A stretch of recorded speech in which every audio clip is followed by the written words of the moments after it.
वाटते कायद्याची भीती राहिलेली नाही ही वास्तवता आहे. एनसीआरबीच्या रिपोर्टमध्ये देखील बघितलं तर महिलांच्या अत्याचारामध्ये महाराष्ट्राचा नंबर वाढत चाललेला आहे.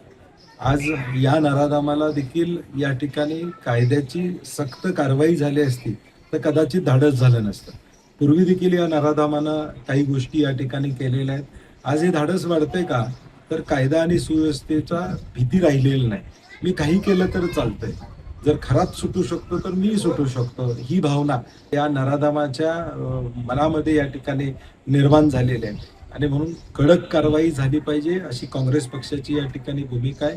गृह खात्यानं सजगपणे किंवा लक्ष देऊन यामध्ये त्यांना योग्य ती शिक्षा होणं गरजेचं आहे आणि असं करण्याचं धाडस होता कामा नये. अशा पद्धतीची शिक्षा या नराधमांना झाली पाहिजे अशी आमची अपेक्षा आहे.